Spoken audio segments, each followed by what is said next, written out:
At the heart of Willesden High School, a secret lurks in the shadows. Join us as we uncover the mystery of descendants of witches as Olivia's world falls apart, and the lines between reality and nightmare blur. What is real and what is the work of evil? Let's find out. Here is Descendants of Witches Episode 6. Thank you for your likes and subscriptions. Hope to see your comments in the comment section. 116 Carter. September 10, 1946. Final period. Jessica, what happened? Why were you screaming? Mr. Stevenson asked, pulling a chair out from a nearby desk so Jessica could sit on it. From beside Carter, Yuta helped Jessica sit on the chair. Carter gazed at the trembling girl with wide eyes, as anxious thoughts ran through his head. Did she experience paranormal activity? If so, why would she when she was surrounded by all these students? Does this mean my theory with Yuta is incorrect?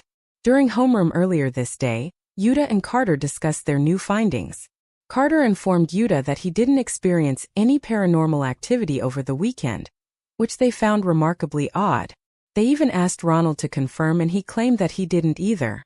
They assumed that it could be that way because they were at home and with their families.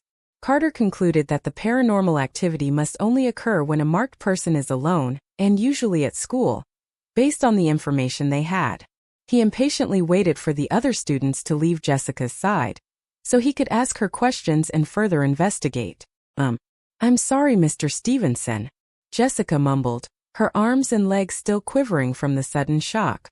Yuta noticed the shivering girl and unzipped his black sweater. Then he placed it around Jessica's shoulders. He gave her a small pat, encouraging her to continue. Carter subconsciously clenched his fists as he watched the scene. Was frightened by the loud lightning. I'm sorry, Jessica sniffled, looking down at her feet. Mr. Stevenson nodded his head and stood up after giving Jessica an understanding smile. Students, please calmly return to your desks. Everything is fine, Mr. Stevenson instructed, looking around at the students circling the frail girl. Jessica, sit here and rest. Have a friend or two by your side to calm you down, Mr. Stevenson advised. We simply ought to wait out the storm. It won't be long before we can all go home. As Mr. Stevenson and the other students turned to leave, Carter instantly kneeled to get to Jessica's level and began bombarding her with questions. Olivia and Josh did the same. Knowing that the lightning didn't scare Jessica, something else did. What did you truly see, Jessica? Carter desperately asked, in a low voice so no one could hear them. Oh my gosh, Jess. Why were you screaming like that? Olivia whispered, her eyes wide with worry as she placed her hands on Jessica's frigid knees. Your hair is like sweaty and gross. It was the thing, wasn't it? Josh queried, leaning towards Jessica. What did you see? He added, his eyes wide with alarm as he perused her. Jessica, are you feeling okay? Ronald urgently asked, placing a hand on her shoulder. You look pale. Carter balled his fists and scrutinized Jessica with a stern expression. Jessica, answer me. This is important because at first, I thought the thing wasn't able to reach us among a crowd of people, but… Everyone stop. Yuta interrupted, stepping between the group. They all snapped out of their obsessive investigation and turned to look at Yuta. Yuta inhaled deeply before proceeding, his eyes wide with concern for Jessica. Stop attacking her with questions. Let Jess rest, okay? She looks terrified, Yuta said, pointing at Jessica. Carter and the others turned to look at Jessica's ghostly pale face. Carter sighed remorsefully, realizing that his previous actions were too much for the sensitive girl to handle. Jessica slowly looked up and smiled at Yuta, thanking him. Carter's empathy for the girl quickly disappeared and he glowered. Who does Yuta think he is? Jessica's dreamboat. Yuta returned the smile as the group quieted down. Take your time, Jess. You can talk to us whenever you're ready. You can even wait until our after-school meeting if you must, Yuta compassionately added, smiling at her with an irritating amount of dandiness. Suddenly, soft steps could be heard from behind them. Jessica, is everything all right? Barbara quietly asked, stepping towards her friend. Jessica looked up and smiled at Barbara. Yes, she spoke, not wanting to cause unnecessary worry for the girl. Barbara didn't believe Jessica's answer. What happened? Paranormal activity. Carter suppressed the urge to scold Barbara about naming the thing so blatantly in the middle of class. It irked him when the others didn't follow the guidelines and rules he set up in their previous meeting. By now he figured that everyone was used to the code word, but it seemed the fatheads haven't. Yuta cut in before Jessica could respond, still on his defensive mode. Barbara, she isn't fit to speak right now. She'll tell us everything later, Yuta said. Barbara nodded, understanding as she glanced worriedly at Jessica.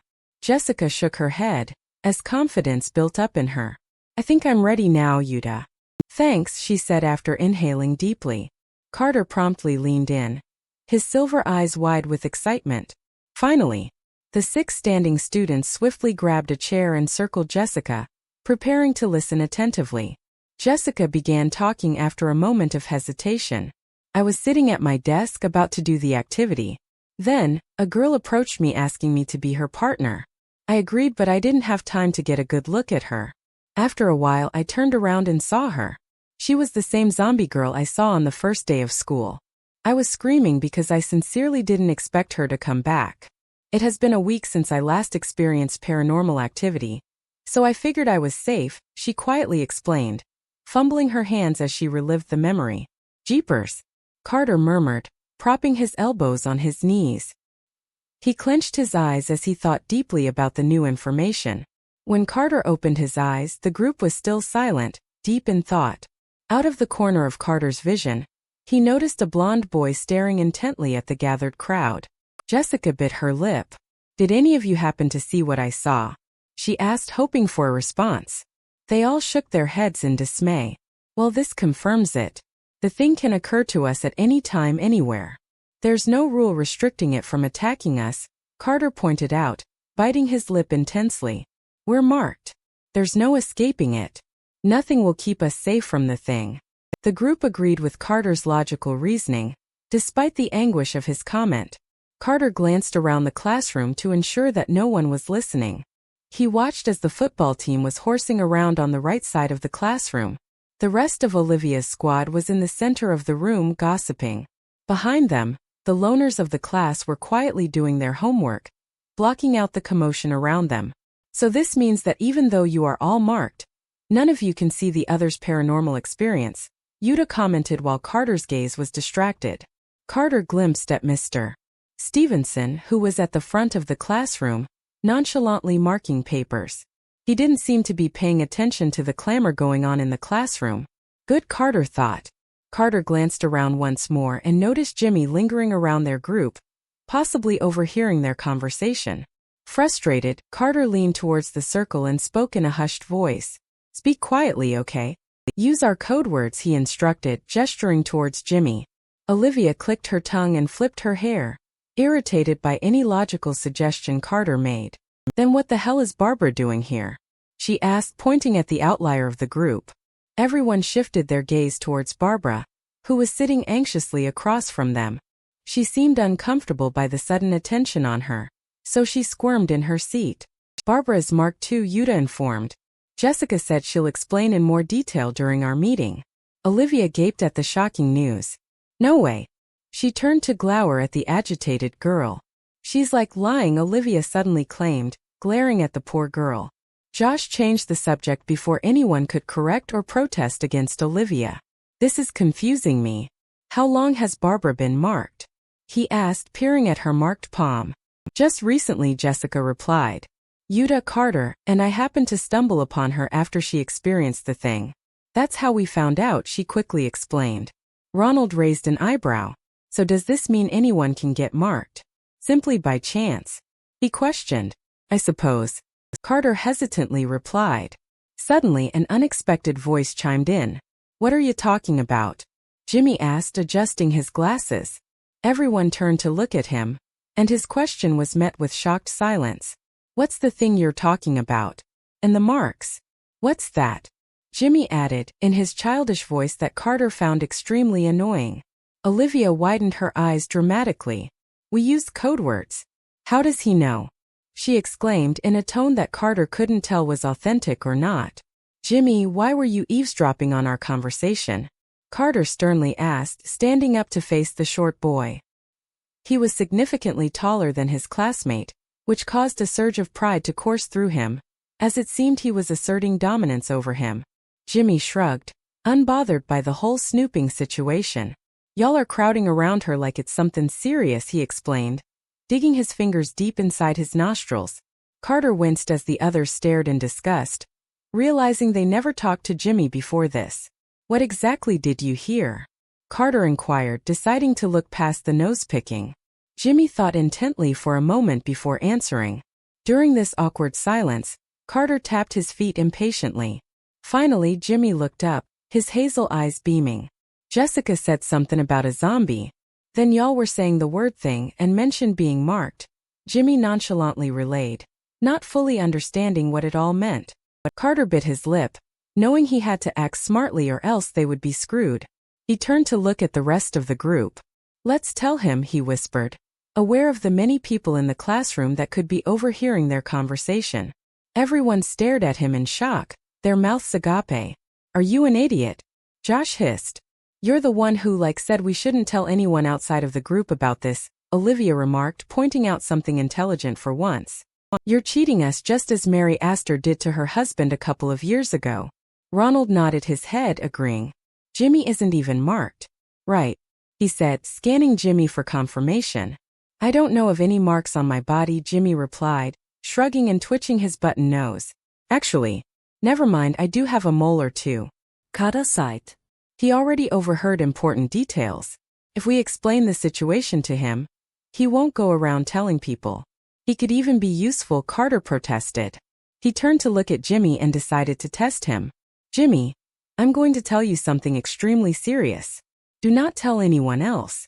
Jimmy nodded his head after placing his finger in his mouth.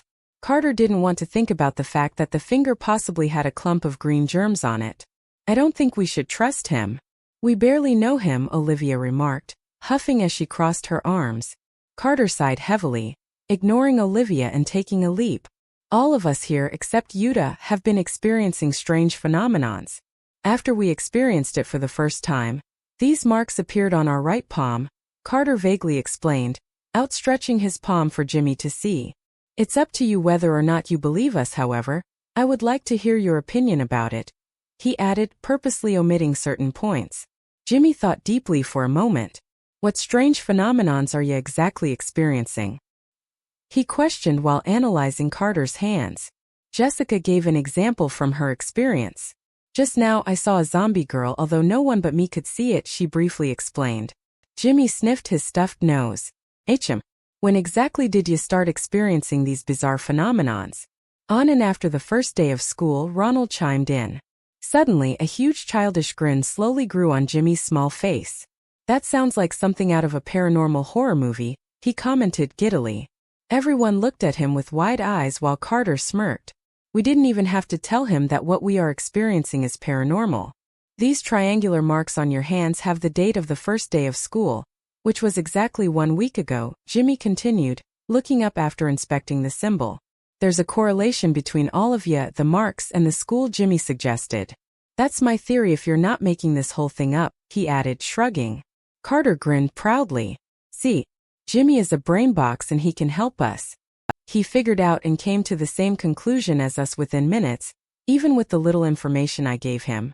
It took the whole lot of us days to find out the same thing, Carter pointed out. The group nodded their heads, warming up to the idea of another new member. Carter turned to Jimmy and smiled. So what do you say, Jimmy? Think you can handle a mystery? Jimmy laughed in the same hearty way Carter's farmer uncle that lived in the rural side of Willesden would. Yeah, bit. Good. Meet us in this room after school. We have a lot to tell you. The storm finally quieted down and the students were free to leave in time. Since this was urgent, the boys who had sports decided to skip and go straight to room 110. They all entered the darkly lit room and pushed the desks together to form a bigger table to surround. Carter tossed his bag on the table and pulled out a miniature notepad. Beside him, Yuta gently brushed his shoulder against Carter's side. As he peered down to look at what was written in his notebook, Carter was thankful for the dimly lit room, or else he knew that Josh would tease him forever about the pink color that was appearing on his cheeks. I'm going to outline what we need to talk about this meeting, Carter slowly stated, reading from his notepad. First, we have to discuss what exactly happened to Barbara today. Then we should discuss Jessica's experience that happened today. We already discussed it a bit last period, but I want to make sure we're all on the same page. If anyone else experienced something or have news, tell me right now, Carter instructed, looking around at the grim faces of his classmates. What's buzzin'? Josh sighed. You're so demanding, he muttered, averting his gaze. And quite a cold fish. Ditto, Olivia blindly agreed, twirling her hair. Before Carter could bust his chops, Jimmy piped up. Before we start, can you fill me in on all the details? Even the seemingly insignificant ones, Jimmy requested. Carter nodded his head and explained to Jimmy everything that happened from day one, including what they theorized about. Now Barbara, please tell us what exactly happened to you today, before you receive the mark, Carter asked, turning to look at the girl. Barbara squeaked at the sudden attention, so Jessica placed a hand on her shoulder to comfort her. It took a couple of minutes for Barbara to muster up the courage to open up in front of her classmates, but to Carter it felt like years. I was sitting in the H hallway and eating L lunch. And then suddenly, Carter groaned and violently slammed his fists against the table. You're taking too long. Jessica, tell us what she told you. Do it quickly, he desperately ordered, wanting to sort everything out as swiftly as possible. Jessica immediately nodded her head. Barbara was sitting in the hallway eating lunch, when suddenly from the classroom behind her, a monstrous spider jumped out and grabbed her. The spider slammed her against the floor and left her where we saw her, she quickly explained. Whoa, you saw a spider? Jimmy asked, surprised. That's by far the worst encounter I heard. It was the only one that injured ya, he added, his eyes wide with either an impressed glint or disbelief. It was difficult for Carter to read Jimmy, mainly because he found him irritating to look at. Olivia abruptly placed her hands on her hips and deliberately sighed loudly, attracting everyone's attention. I don't believe her, she simply stated, staring at Barbara darkly. She's lying. Trust me, I would know. Barbara is copying me, that much is very clear. Carter rubbed his temples, already receiving a headache from Olivia. How dumb can she be? Barbara lowered her head and didn't speak a word. She allowed Olivia to belittle her as if she was fine with it, although Jessica was not fine with it. No, Olivia, she sternly stated. Barbara is not lying. We have to trust each other when we say we experienced something horrifying. She believes you, so you should believe her. It's not that difficult of a concept to grasp, Jessica continued, staring Olivia straight in the eye. However, she wasn't done yet. How could you think she would stoop down that low and lie about something like this?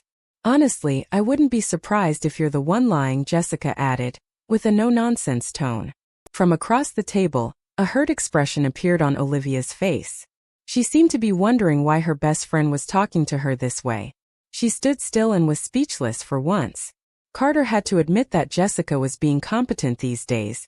She was voicing what everyone else couldn't say out loud. It was impressive really, and he wondered what changed her. Carter cleared his throat, interrupting the girls' dispute. Thanks for your speech, Jessica. Let's move on, okay? He said, determined to continue. He looked at Jimmy and spoke seriously, resuming their previous topic. Jimmy, what do you think of this situation? Do you have any ideas? Jimmy nodded his head. I have some theories. I'm getting the feeling that the paranormal activity that y'all have been experiencing is strangely specific, he said, cupping his chin with his hands. Ronald knitted his eyebrows. What do you mean? Jimmy hesitated before responding. Your experiences seem to vary from person to person. So individualistic. For example, so far, Carter's experiences occur in or near the pool, Jimmy pointed out. Carter nodded his head. Glad that Jimmy was smart enough to point that out. I didn't even realize it. You love swimming, I can tell that by your glorious silver medal, he jokingly added. Carter frowned at his last comment, his admiration for Jimmy barely lasting a second. It is an extremely high honor, I'll have you know, he huffed, crossing his arms. Josh snickered from beside Jimmy. Silver? In what? He asked, a jeering grin plastered on his face. In regionals. For the swim team. Carter gruffly responded, angered by the fact that they were steering off topic again. Josh tauntingly laughed. Regionals? That's just pathetic. Unlike you, I received multiple gold medals in nationals for football, Josh boastfully claimed. Jimmy slapped Josh's back, suddenly acting buddy-buddy with him. See what I mean? Even I got gold in nationals for chess, Jimmy said, jumping on the ragging he started. Josh snorted and looked down at the boy, scowling. You're no different, brainbox, he said, violently swatting his hand off his back. Before Jimmy or Carter could protest, Ronald interjected. There's no need to butter the truth, Josh. You don't always get gold, he said, a smug expression on his face. I remember in the 5th grade you were crying like a baby because you got silver while I got gold, Ronald said, chuckling at the pleasant memory. This irritated Josh, as Carter could tell he didn't like being proven wrong. I was in the 5th grade, so it doesn't even count, Josh scoffed defensively, rolling his eyes. But you were 10. Jimmy exclaimed, guffawing at Josh. You look like you're 10, Josh curtly retaliated, which caused the boy to shut up.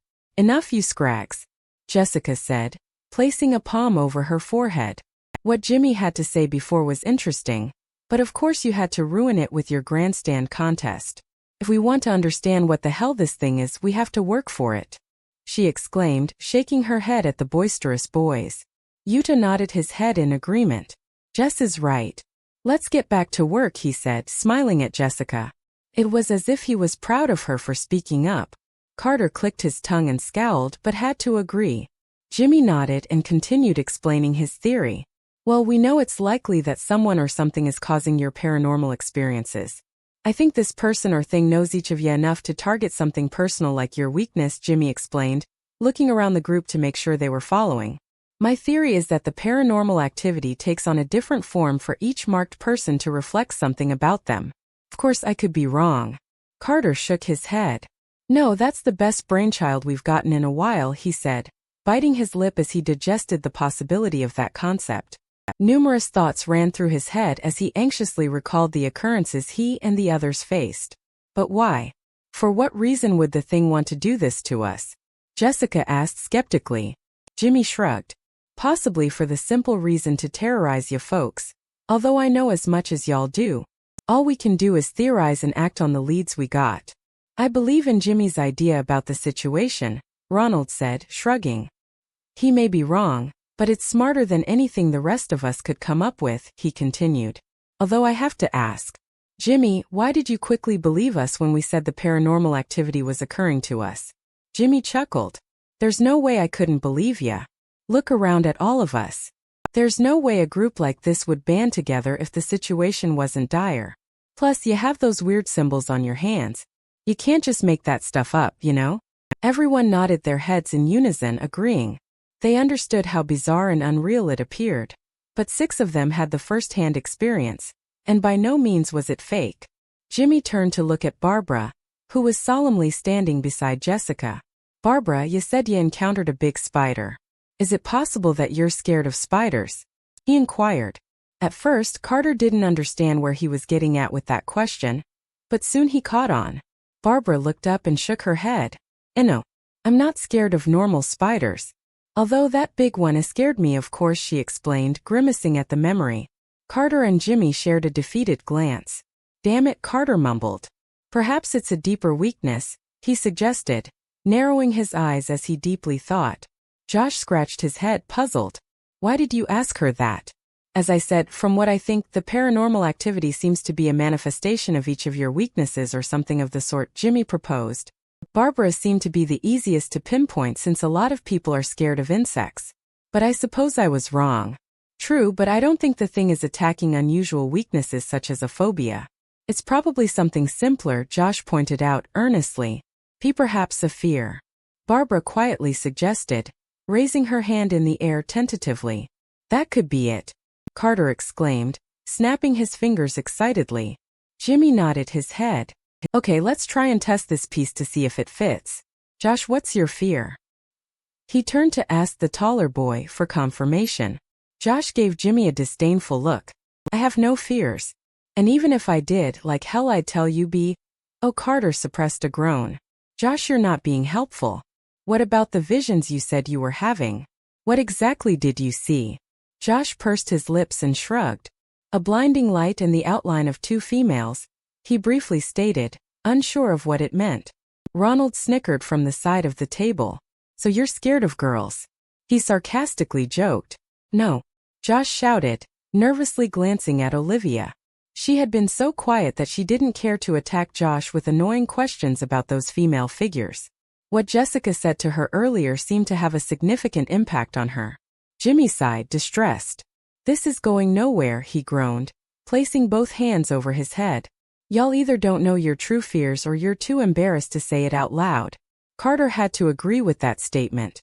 He truly didn't know what his fear is, no matter how deeply he tried to think about it. Barbara raised her hand again. Will it help if I say my fear? She asked as everyone instantly nodded their heads. I suppose I'm scared of Olivia, she softly spoke, although it was coherent enough for everyone to hear. Thanks, Barbara. I'm glad to hear that you think of me as like a big spider, Olivia snottily stated, although her face was deadpan. Jessica bit her lip. I can't tell if there's any correlation between her fear and her paranormal experience, she hopelessly pointed out. They all stood in silence for a while, with defeated expressions. This entire situation was extremely vague, and there was so much that they didn't know. It was difficult to come up with a solid explanation, Carter realized. There were too many possibilities. Ronald sighed, his eyes drained of its color. Do any of us at least have an idea about who or what the thing could be? There's no way to know for sure, but I have 2 suspects, Jimmy answered, eyeing Yuta. You should have said so sooner, Carter said, his eyes suddenly lighting up with eagerness. He was hungry for answers, similar to how a dog craved food and would jump at any chance if it meant he could get it. First, the cause of the paranormal activity could be an actual thing, an object, or even a place. I think the most likely answer is this school. Y'all each first encountered the paranormal activity at school, and then received your marks. Plus, something about this school always seemed off to me, and perhaps this could be the reason, he explained adamantly. Olivia placed her hands on her hips. So this school is like haunted. I knew it, she scoffed, flipping her hair. Jessica crossed her arms and paused before speaking. How exactly would that work? She questioned, peering at Jimmy. I don't know. There are endless possibilities as to how the school could be controlling the paranormal activity. However, I think I know how we can test this school to ensure whether or not my theory is correct, Jimmy answered ambivalently. Carter beamed and straightened his back, hope returning to him. That's great. So how are we going to test this school? By playing a game. I'll elaborate tomorrow since I need time to narrow the list to all the logical possibilities, Jimmy said, looking around the group. Be prepared to risk your life, he ominously added. Carter gulped but refused to question further, for fear of what the answer might be. What about your second suspect? Jimmy inhaled deeply. My second suspect is someone. There's no other explanation for the paranormal activity being a reflection of each of ya, if the one is a person y'all are close to.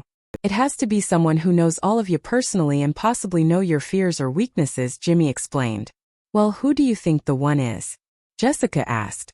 Yuta, Jimmy concluded, staring at the dark-haired boy that stood nervously beside Carter. What? Yuta squeaked, blinking rapidly. The entire group turned to look at him with suspicion lurking in the shadows behind them. What? What do you mean? He frantically spun his head and his black eyes were wide with alarm. Carter abruptly slammed the table with his fists, rage fuming in his eyes. No, that's impossible, he shouted, but it seemed that no one else agreed besides Jessica. Suddenly, the tension in the room skyrocketed. Damn it. Just when we were starting to get somewhere. Jessica gasped. No, Jimmy. That cannot be true. I understand that all of your other theories seem plausible, but this simply cannot be, she argued, shaking her head. Why do you suspect me? Yuta asked worriedly. He began toying with the strings of his black sweater, anxiously. I'm not some evil maniac. I'm 16. Well, for starters, you're quite suspicious looking, Jimmy blatantly stated. Not only that, but for the majority of this meeting, you have been extremely quiet.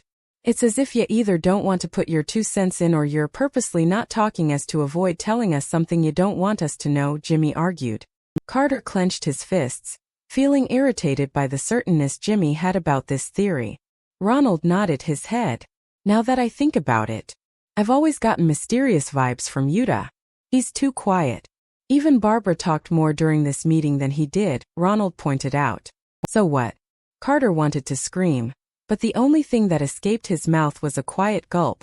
Yuta stared at his friends in anguish as he physically watched their trust in him slowly deteriorate. He furrowed his eyebrows and opened his mouth to defend himself, but Carter beat him to it. Carter clenched his fists, determined to protect Yuta. He's innocent until proven guilty, he boldly declared, after licking his dry throat and mustering the confidence. Right, Jimmy said, shrugging dubiously. Or, innocent until we prove that the school is not to blame. Yuta bit his lip, and Carter could feel the bitterness that emitted from him. Carter noticed the kindness evaporate from his eyes. His blood drained from his face, and watching this made Carter's heart hammer erratically. Yuta was always the nicest out of the entire group, but now that everyone seemed to distrust him, he has reason to feel betrayed. Don't just bum rap me when you barely have any evidence against me, he darkly snapped. Jimmy shook his head. I've been thinking about all the paranormal activity y'all experienced, and for the majority of them I noticed a common trend. Yuta was standing next to Carter during his experiences. Carter said that the moment Yuta touched him, the paranormal activity disappeared. Carter widened his eyes as regret harshly clinked his heart, since he knew that fact was true no matter how much he wanted to deny it.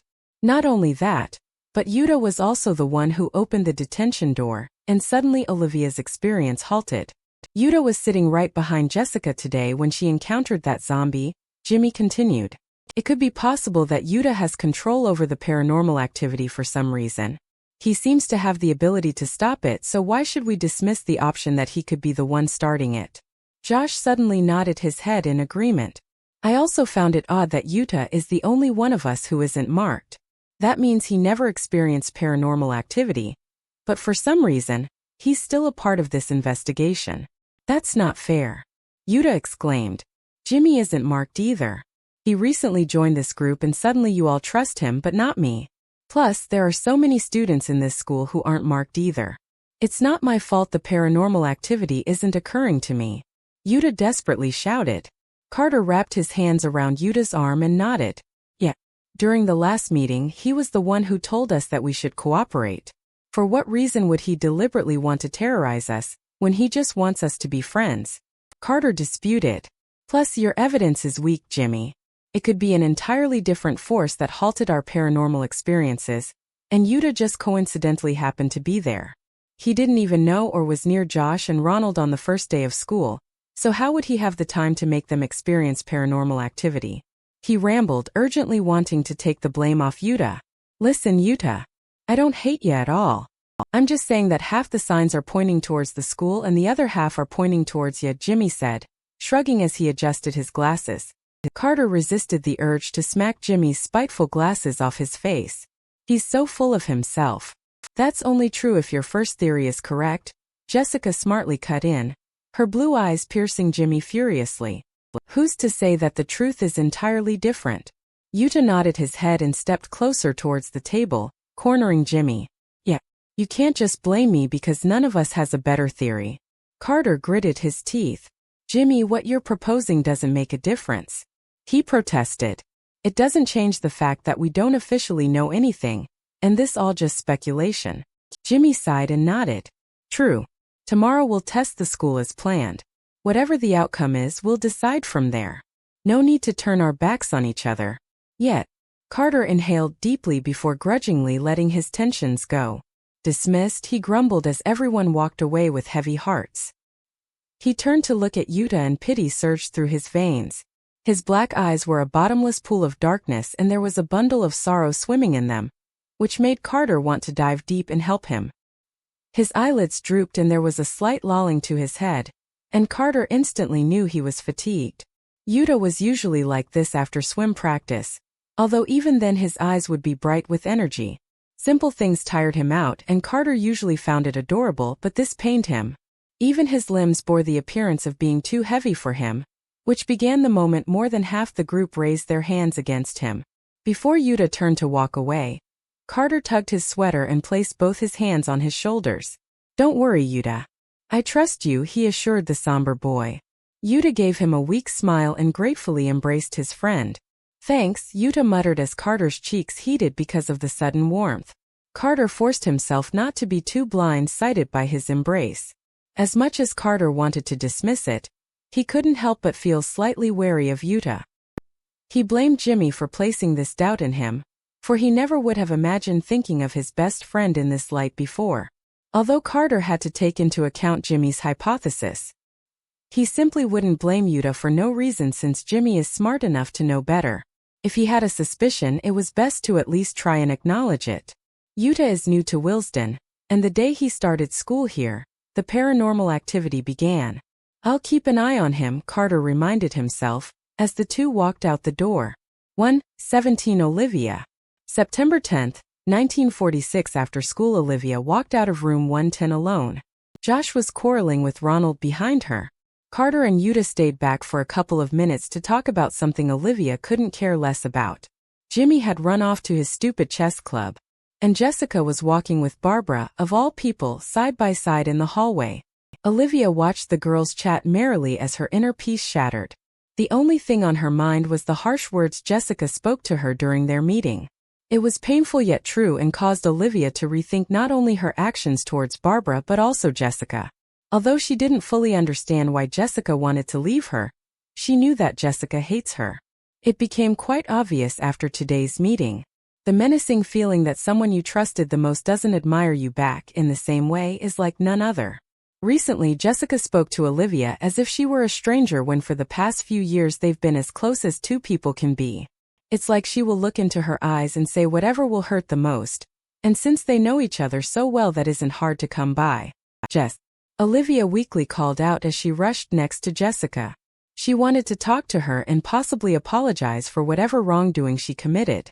She wanted to sort things out and honestly share each other's feelings like they used to. During these crucial moments, Olivia didn't want to lose her only true friend. She was desperate to make things right, even if it meant embarrassing herself. Unfortunately, Jessica didn't glance her way, despite the fact she heard her. Instead, she flipped her hair just like Olivia would and spoke to Barbara. "Hey Barbara, would you like to go shopping with me now since this meeting is over?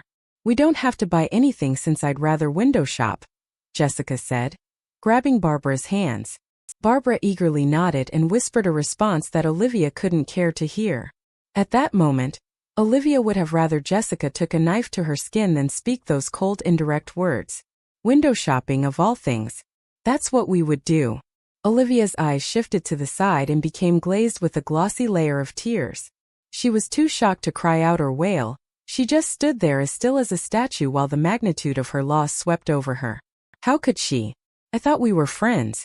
There was a sudden torrent void in Olivia's heart, and it was a feeling she had not experienced since her parents' surprising divorce. Her best friend, Jessica, was someone whom she resented and loved. She was envious of her porcelain skin and her blue eyes that glittered like the diamonds on Olivia's Chanel purse. She was jealous of her confidence to talk and make other friends outside their group. Olivia had noticed her closeness towards Yuta, and how he seemed to listen and care. It caused anger, pain, and sadness to swell up inside of her. Was I not good enough for her? Was there something better I could have done? Although Olivia loved Jessica too. They first met when Olivia's family moved into the neighborhood, and her father was able to afford a mansion. 5-year-old Olivia wandered the sidewalks and gazed upwards at the looming white houses while her parents unloaded boxes from the moving truck. She recalled thinking how scary the houses looked as the mansion across the street from hers loomed perilously behind creaky iron gates. There was something unnerving about the bright white walls plastered against a dark gray sky. This had caused curiosity to bubble up inside the young Olivia. She rushed across the street and pushed the gates open, shamelessly intruding her neighbor's yard. There she saw a girl her age running around the green garden, playing with a dog. Her white dress billowed in the wind and her flamboyant blonde hair did a lively dance as she ran. Olivia stepped closer towards the girl and stared shyly, her eyes lost in the girl's enchanting grace. As Olivia recalled the moment, she realized how she appeared to be a ray of sunshine against the gloomy garden behind her. To Olivia back then, she seemed to be a princess straight from her favorite children's book, The Forgotten Daughter. After a few minutes, the girl turned around and noticed Olivia peeping through the gates. She waved at her with flushed cheeks and gave her a radiant smile. From that moment on, they danced, talked, and laughed together. "There's something I'm scared of, Jess," Olivia had said, a couple of days after when they were both on the wooden swings in the neighborhood park. Jessica was behind Olivia, pushing her seat. "What is it?" the bubbly girl asked. "I'm scared of my new house," 5-year-old Olivia confessed, as she felt the brisk autumn breeze slap her face with every swing and cause her dark brown hair to tangle in the air. It's so big and dark. I always feel like there's an unknown monster under my bed, and that it will jump out any minute to scare me. It's just a matter of time." Jessica giggled. "Me too," she exclaimed in agreement. Olivia looked over her shoulder and smiled brightly at Jessica, happy that she wasn't the only one. When they were 10, Olivia told Jessica how when they first met, she thought she had seen a princess. Jessica laughed and said she thought Olivia was a fairy that appeared in her garden. Those simple conversations always stuck with Olivia, and the dark doubt that Jessica had possibly forgotten about those memories swept over Olivia and cast a shadow on her heart. She watched with dim eyes as Jessica and Barbara walked out of the school doors. Olivia sighed and turned around, officially giving up. Josh was a couple of meters away, and she approached him with her head facing the ground. "Joshy, please come home with me. We can hang out at my pool or something," she softly requested. She couldn't see it, but she knew Josh was rolling his eyes. "Olivia, I can't. I have to find McGurdy and explain to her why I skipped today. I can't risk her sending a letter to my parents about skipping," Josh bluntly said, turning to walk away. This only worsened Olivia's misery. In the back of her head she knew that he would never be the same person she saw in him all those years ago. She sorrowfully sighed and turned to walk through the door, when she heard a tender male voice from behind her. "Olivia, are you okay?" Ronald asked, stepping towards her. Olivia bit her lip and swiftly wiped her tears before Ronald could see that she was crying. She looked up at him and gave him a weary smile. "Of course," she said, and quickly walked out the door. Olivia wrapped her arms around the chest of her trench coat, hugging herself tightly as she walked through the pouring rain with no umbrella.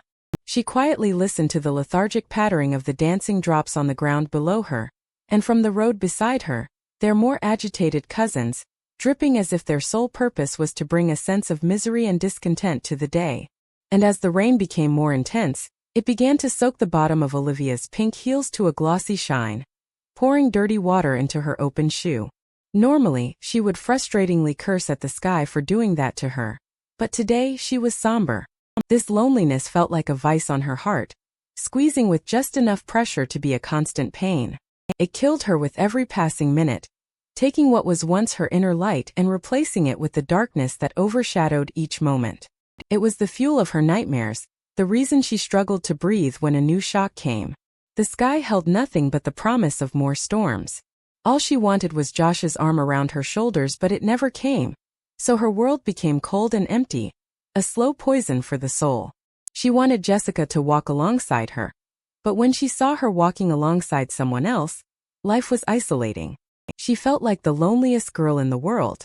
The houses she was walking by were paintings to her, cold in their rendered realism, the road between her a never-ending expanse of burning black. The only love she felt seemed a universe away and nowhere near her reach. Josh, Jessica, and even the rest of the girls from her squad didn't worship her the way she thought they had. The loneliness she felt seemed like utter darkness, with not even a candle to light her way. The worst part about it, she and Jessica hadn't officially cut ties. They didn't argue yet or try to save their friendship. Olivia felt like she was stuck on a teetering plateau because on one hand, she didn't want to lose Jessica, and on the other, she knew the best option was to cut ties with her so that they would be free from this emotional limbo. After her walk in the rain, she arrived home. Olivia fiercely threw her damp backpack on the white tiles of her home, causing it to make a disturbing squish sound. She stomped through the hallways and rigorously shook her hair to unknot it. Once she finished changing into dry clothes, Olivia ran to the living room to tell her father where she was going. "Dad, I have an appointment to go to today. I'll be back in an hour," she bleakly informed, scanning the empty living room. "Your father isn't here right now, ma'am," Mary said from behind her. Olivia spun and faced Mary, her eyes wide with disgruntlement. "Oh," she murmured, tying her frizzy hair back in a loose ponytail. "My maid is the only one who will talk to me. How pathetic. I have that appointment with my therapist that you booked for me. Could you call the driver?" Olivia requested. Mary nodded her head and swiftly obeyed her orders. Olivia had initially intended to skip the appointment if Josh had agreed to hang out with her today. Of course he declined, so she decided to suck it up and go to the damn appointment. Perhaps he'll help this time, but only if I pay the price. When Olivia arrived at the abridged dark building, she strutted towards the room she had been in once before. Olivia was feeling less depressed than before, but anguish still lingered around her, like a shadow that never leaves. She pushed open the heavy white door and walked inside the room. Her therapist was sitting on a chair in the dimly lit room, and he gestured towards the vacant seat in front of her. A huge sinister grin was plastered on his face as he scanned Olivia from head to toe. "Good afternoon, Olivia," he said in a ghoulish tone. If Olivia were to describe her therapist's clothes or hair, others would think of him as simply a pedestrian to not be worried about. He was clean-shaven, of average height, had distorted features, greased black hair, and was the kind of guy that would melt into a crowd like he was an extra. But when he talked to her, his eyes don't meet hers for long. They travel down to Olivia's studded heels and almost back to her face, stopping somewhere around the locket she kept around her neck. "Hello," Olivia blandly greeted as she sat on the chair and placed her purse beside her feet. Her nerves were tense and all she wanted to do was for the appointment to be quickly over so she can relax in her hot tub. "It's been 3 years," he said, his voice trailing as if he's struggling against a backdrop of loud thoughts.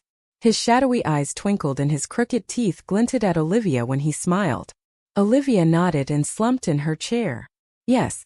Anyway, I booked this meeting because I've been under a lot of stress lately," she explained, obliviously combing her fingers through her hair. She looked at the older man and waited for a response, but none came. "Hello. I need therapy."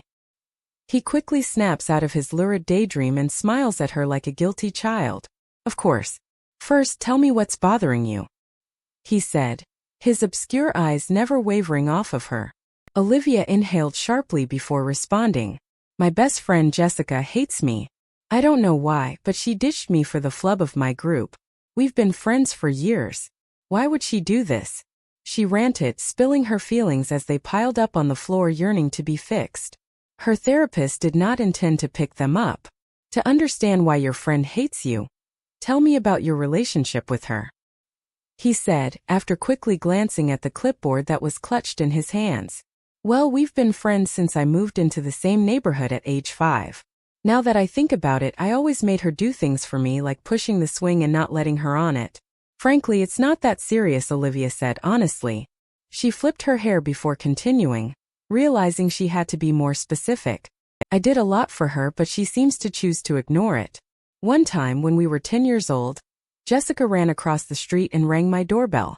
She told my parents and me about how her father was hitting her mother, and that she was scared. She was paler than Jacqueline White. Anyway, I begged my parents to let her sleep over, and you know how they are such curfew keepers. In the end, they agreed and I graciously allowed Jessica to sleep on my queen-sized bed. That was like a huge sacrifice," Olivia said, shrugging. The man across from her nodded and scribbled something on the notepad attached to his clipboard. "Anything else from your childhood with her?" Olivia paused to think for a moment.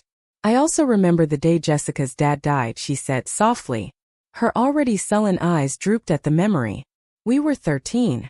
When her father was being taken away by the ambulance, she came sobbing to my doorsteps. I comforted her and took her to the park to cheer her up. That was the first and last time I generously allowed Jessica to sit on the swings while I pushed her. I never realized how heavy those swings were until then. Honestly, I felt pity for her. Why, I can't dare to imagine what it would be like to lose a father. If my father passed away, I would lose everything and be living on the streets like my mother," Olivia added, hoping the information was useful. Unfortunately, a couple of weeks after her father's death, Jessica and her mom had to move out and live somewhere else.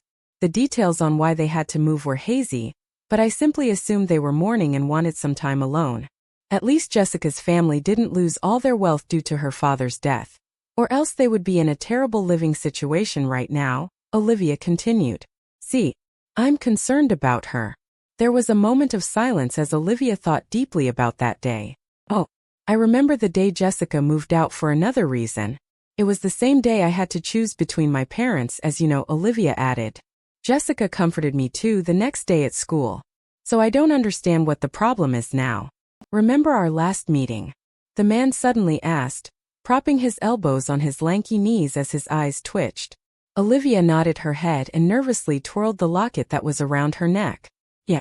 My maid noticed that I was feeling down after their divorce, so she suggested I visit you," Olivia responded. So she did, at 13 years old, and after that she gained the confidence and disgust she has for her stupid mother today. Remember what I told you? He asked, the tail ends of his lips curving upwards. Olivia bit her lip as she recalled what her therapist told her. Her mom and dad had been suffering through their unhappy marriage, so that day they decided to file for divorce.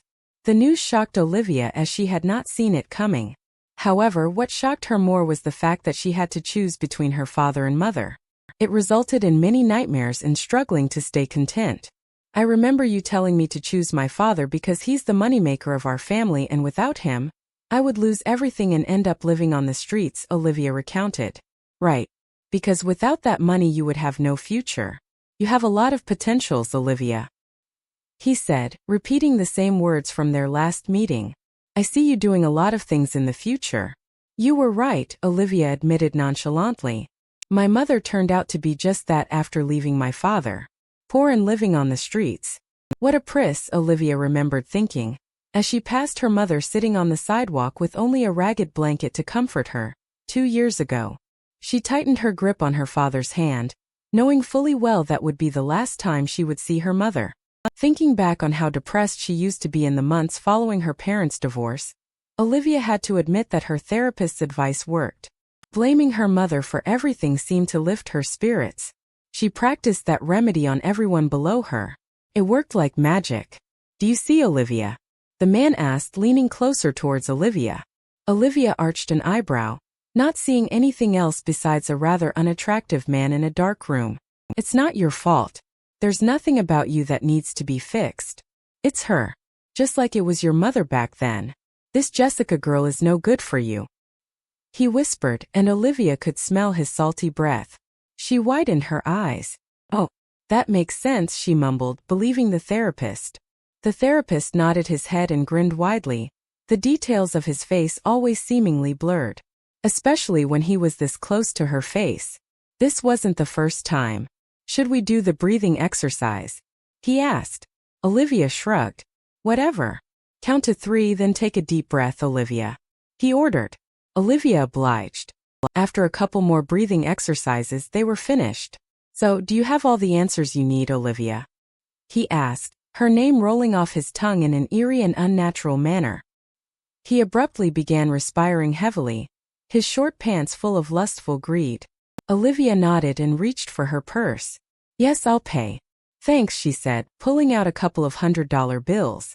Suddenly a harsh grip was on her knees. Remember our last meeting? He said, his eyes wide with fury. Olivia gulped and slowly nodded her head. The looming fear approached from behind her and sat on her like a pillow over one's mouth and nose. Enough air got by it, allowing her body to keep functioning, but it was crippling all the same. That's the payment I want, he ordered. She winced as his grip tightened, stopping her blood flow. But I brought lettuce this time, Olivia weakly protested, waving the green bills in front of his face. His skeletal hands abruptly snatched the money from her grasp and threw it on the floor. They fluttered to the ground like feathers. Then, he chucked the brown clipboard that was in his hand, and it clattered to the ground, causing Olivia to flinch at the sudden thump. You know I never wanted the money, he hissed, standing up and placing his arms around her chair, encaging her. His breath turned from regular to a panting gasp. He sucked at the air like it had become thick and was now almost too difficult to draw in. Just like last time. And no, she whispered, sniffing the sweaty odor the therapist emitted as his body pressed against hers. She tried kicking her legs, but to her utter surprise they couldn't move. Her heart jumped with shock as she peered over his shoulder and saw a dark moving shadow. It moved like a human, yet it was too uncanny to be one. Paranormal. No. Not now. I have to escape before he does it again. Dread entered her body as frigid tears rolled down her cheeks. She suddenly couldn't breathe and it felt as if someone was choking her. Someone was choking her. That shadow emerged itself with the man in front of her and paralyzed her with every touch. Her heart began racing and all she wanted to do was curl up into a ball and wait for someone to save her. Perhaps Josh or Jessica. But no one would because no one was there. She was alone. A choked cry for help forced itself up her throat, and she felt a drop run down her cheek. It seemed as if this was the end of the road for her. Stop touching me. She whimpered as his bony fingers rode up her skirt and touched every crevice of her body. The heat from his fingers crept into Olivia's consciousness, and it felt like a ragged stone was being dragged harshly against her skin, its icy touch sending shivers up her spine. Then she felt the fangs of his teeth pierce the nape of her neck, biting fiercely like a malicious vampire sucking blood. She was glued to her chair and only a feeble scream could escape from her trembling lips. The room was cool, but her blood was icy and her muscles were tense. She had lost any sense of how long she'd been there, and each second was an eternity to her.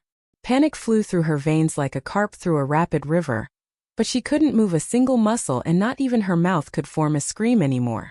Every inch of her body ached, from her head to her right palm and down to her frozen legs. The absolute horror completely paralyzed her, and as the minutes ticked by she began to feel truly helpless. Alone, unloved, terrified, regretful. If only that shadow wasn't strangling her, perhaps she could muster the strength to attack and flee. "This is all my fault, isn't it?"